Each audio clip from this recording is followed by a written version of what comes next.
Hello everybody and welcome back to this tutorial, and what we're going to do right now is we're going to cover two different tools for information gathering. One of them is the Dnsdumpster and the other one is OSINT framework. Now both of those tools actually are located online, so we're going to navigate to our Firefox right here, and first of all we're going to cover the Dnsdumpster tool.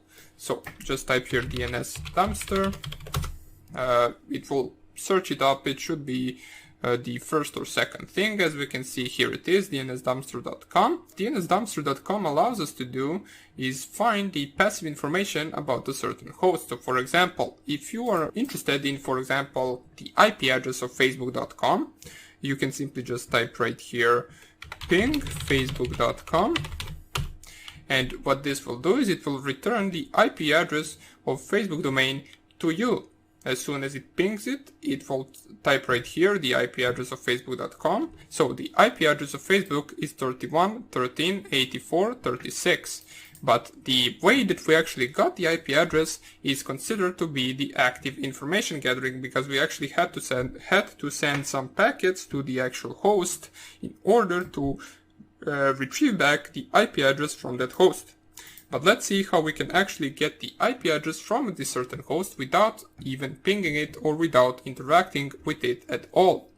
That's why we can use the Dnsdumpster. So let us just click on the Dnsdumpster.com, click on that link, and it should open us this simple website right here, which only thing it asks you to do is input the actual domain. As we can see, DNS recon, research, find, lookup, DNS records. So we're going to just type right here some random website. So let's just go with the udemy.com and click on search right here. It is going to search everything up, and it is going to prompt us with the results from the scan. As we can see right here, here are the results from the scan. Hosting IP block owners, we can see that it is mostly hosted in the United States. Let me just see right here. Yeah, it is on the Cloudflare. This is the geo IP of host location, so this is the location of our host. The DNS servers, we can see they are Cloudflare. We can also see the IP addresses. Let us navigate right here to the MX records, TXT records, and here are the A records, which is basically the IP addresses of the domains. So we were able to gather the IP address without even pinging or sending any type of packets to the host. We did it through the actual proxy, which is this Dnsdumpster right here. So what we actually did is we told Dnsdumpster to actually, for example, ping the udemy.com and retrieve the information back to us. Therefore, the udemy.com doesn't have any records of us actually interacting with its website. Okay, so right here you have the IP addresses, which are the A records. So you can see right here, host records, and in the brackets specified A. Let us go down here. Let me just see. There are a bunch of A records. So if we navigate all the way down, we can see a map of the actual domain. So you can just click on it. It will enlarge itself, and you can see the udemy.com, which is the website that we searched. It is split into three different lines. First one is the DNS records, the A records, and the third one is the MX records. Okay, so if you simply just go to the A records, you can simply just find the email.udemy.com, which is running on Apache. So we do get some kind of information right here, while as the DNS records, or pardon me, the Cloudflare is running on the, let me just see right here, where is the IP address that we found? I believe it is this one, so 104.16.91.52. We can see it is running on Cloudflare. We also get some of the MX records right here. So this is something that you can actually save in your folder of penetration test, and you can use it later on if you, for example, need something from here. So this is some useful information. For example, knowing that this is run on Apache and this is run on a Cloudflare is actually useful, as well as finding out the actual IP address without ever interacting with the target host. For big websites like this, even pinging them doesn't really matter. So this is just an actual example of how you can get the IP address without actually interacting with the host. But it doesn't really matter if in a real penetration test, for example, let's say Udemy hired you to perform the penetration test for them, you can actually perform the ping request to them. It will not be anything illegal or anything that they will even notice, because there are probably thousands of people performing the same thing every single day. But if you, for example, need to perform a penetration test on a smaller website that is not yet visited, you can simply just bypass the network administrators by simply using Dnsdumpster or something like that. As we can see, the IP addresses do match, so we can see 104.16.92.52. Okay, so 104.16, but the actual problem right here is that I'm getting 91, and here it is 92, but it doesn't even matter. There are probably more hosts hosting udemy.com.